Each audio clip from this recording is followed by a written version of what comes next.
Laupäeval jooksin ma Swedbank Tallinna poolmaratonil. Lähme vaatame, kuidas mul seal läks. Hommikul 6:45 äratus, kiire kohvi ja hommikusöök, asjad kotti, võistlustossud, number, keelid ja muidugi Aura magneesiumivesi. Siis hakkasime liikuma linna poole, võistlustossud jalga, kiire soojendussörk ja natukene jooksuharjutusi. Kuna ilm oli võrdlemisi soe, oli minu jaoks väga tähtis juua enne starti seda Aura magneesiumivett, sest magneesium aitab ennetada krampide teket ja aitab kaasa lihaste normaalsele tööle. Enne starti sain veel kätte oma võistlussärgi Pans Run Clubilt, panin numbri peale ja liikusingi juba starti. Kuna esimene kilomeeter oli alla mäge, ei hoidnud ma väga tagasi ja ka esimesed 5 kilomeetrit läbisin ma 3:50 tempoga. Ka 7 kilomeetri peal oli tuju väga hea ja ilm jooksmiseks oli super. Aga mida edasi läksid kilomeetrid, seda raskemaks läks iga järgnev samm. Poole peal ehk siis 10 kilomeetri juures oli keskmine tempo langenud 3:55 peale ja juba 13 kilomeetri peal läks päris raskeks. Aga õnneks olid just siis omad raja ääres ergutamas. Viimased 5 kilomeetrid olid selle päeva kõige raskemad. Aga tuletasin endale meelde, et poolmaratoni ei peagi kerge olema ja ongi mõeldud enda proovile panemiseks. Ja lõpetasin siis ajaga 1 tund,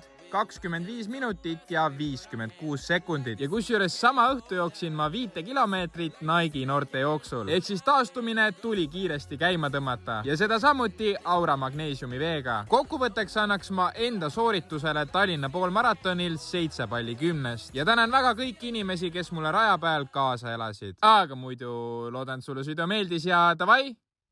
Tšau!